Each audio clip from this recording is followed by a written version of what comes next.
The King and No King by John Fletcher and Francis Beaumont, Act 4, Scene 4.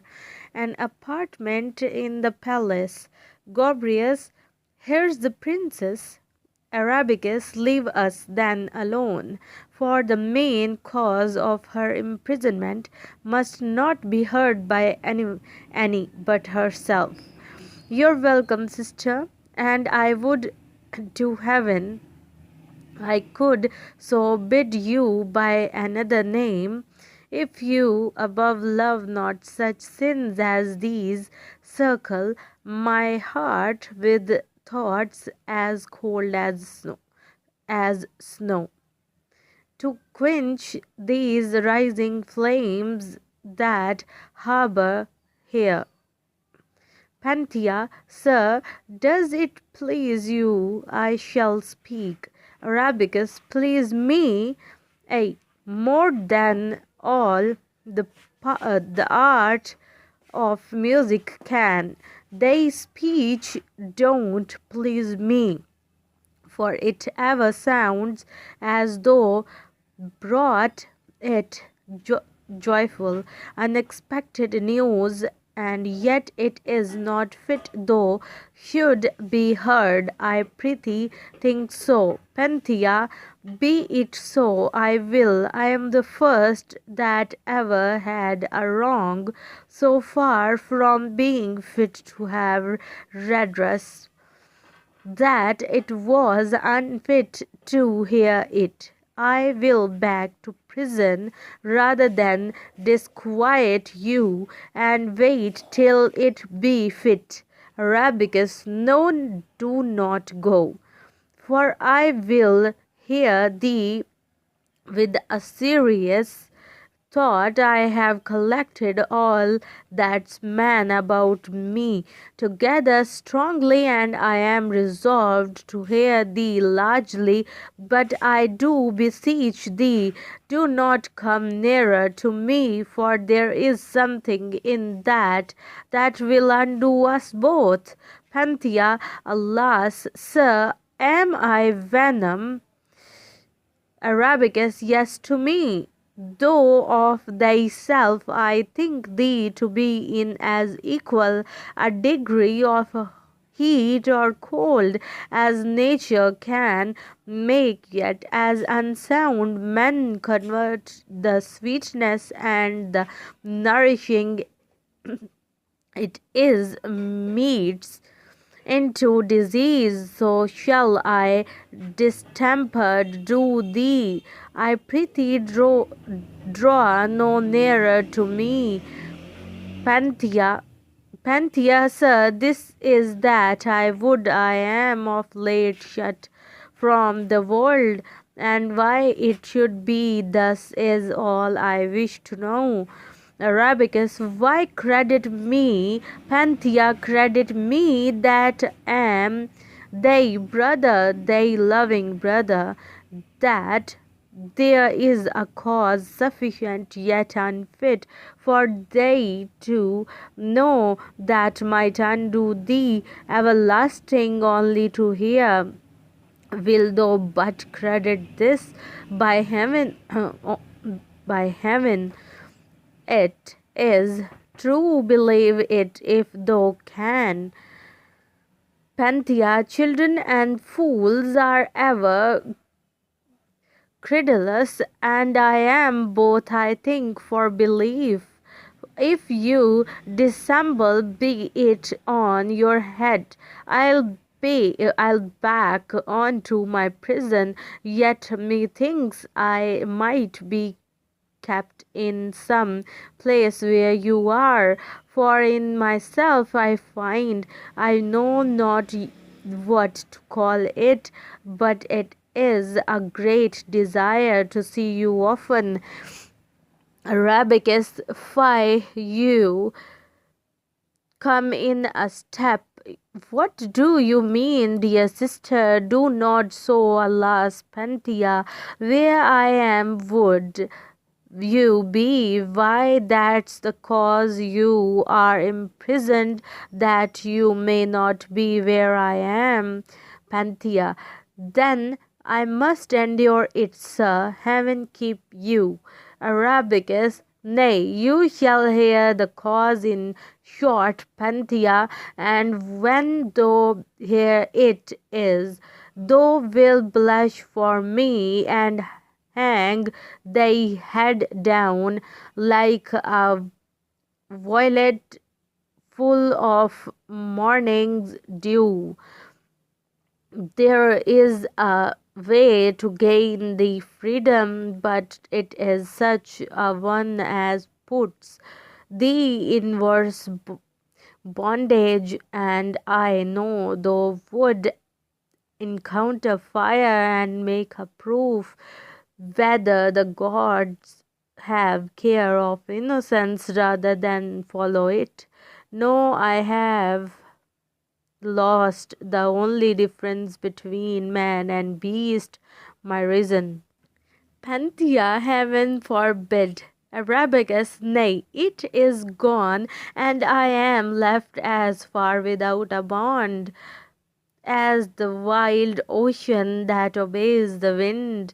Each sudden passion throws me where it lists, and overwhelms all that oppose my will. I have beheld thee with a lustful eye. My heart is set on wickedness to act such sins with thee as I have been afraid to think of. If thou darest consent to this which I beseech thee, do not thou may gain thy liberty and yield me a content. If not, thy dwelling must be dark and close, where I may never see thee, for heaven knows that laid this punishment upon my pride. Thy sight at some time will enforce my madness.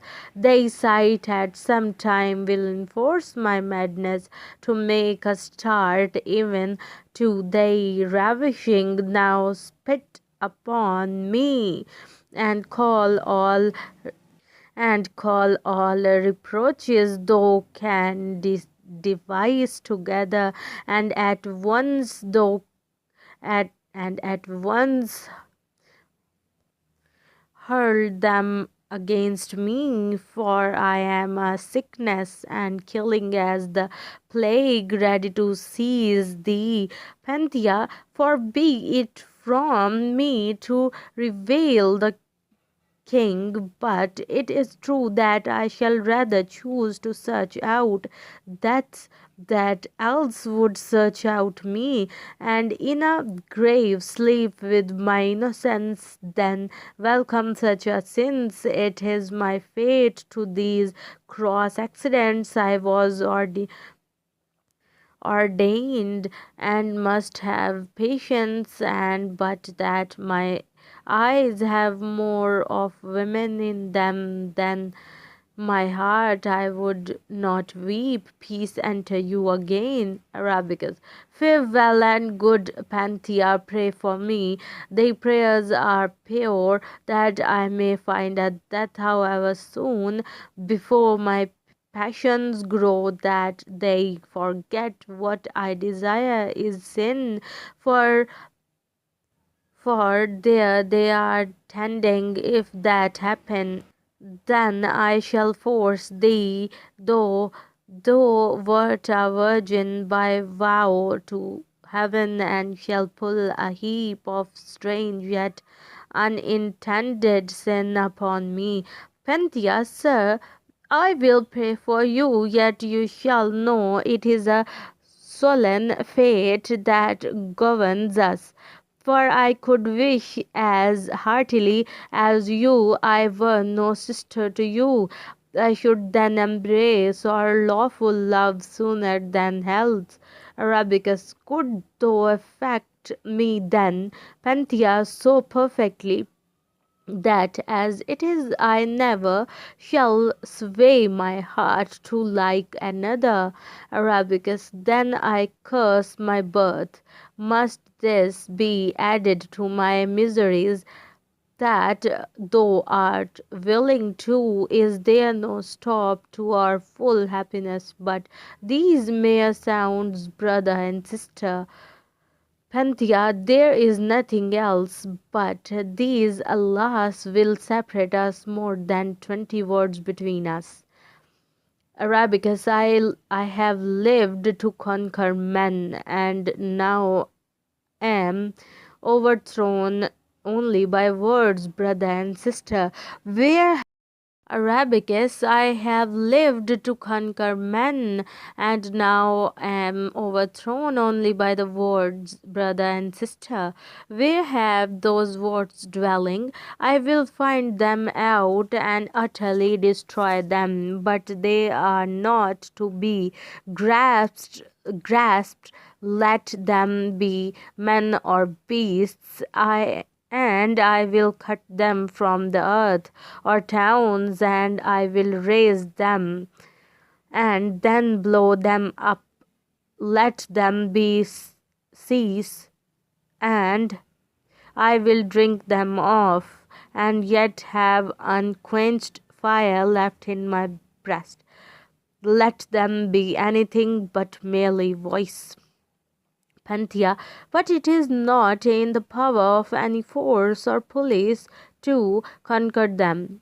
Arabicus, Panthea, what shall we do? Shall we stand firmly here and gaze our eyes out? Panthea, would I could do so, but I shall weep out mine. Arabicus, accursed men, though brought they reason at too dear a rate, for thou has all thy actions bounded in with curious rules. When every beast is free, what is there that acknowledges a kinder but wretched man? Whoever saw the bull fearfully leave the heifer that he killed because they had one dam? Panthea, sir, I disturb you and myself too. It were better I were gone. Arabicus, I will not be foolish as I was. Stay. We will love just as become our births, no otherwise. Brothers and sisters may walk hand in hand together. So will we. Come nearer. Is there any hurt in this? Panthea, I hope not. Arabicus, faith, there is none at all, and none at all. And tell me truly now, is there not one you love above me? Panthea, no, by heaven. Arabicus, why yet you sent on to Tigranes' sister. Panthea, true, but for another, for the truth. Arabicus, I'll credit thee. I know thou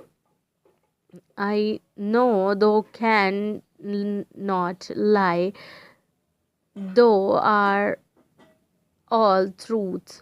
Panthea, but is there nothing else that we may do but only walk? Methinks brothers and sisters lawfully may kiss. Arabicus, and so they may. Panthea, so will we, and kiss again too. We were scrupulous and foolish, but we will be so no more. Panthea, if you have any mercy, let me go to prison, to death, to anything. I feel a sin growing upon my blood, worse than all these, hotter, I fear, than yours. Arabicus, that is impossible. What should we do? Panthea, fly, sir, heaven's sake. Arabicus, sin grows upon us more by this delay, so we must away.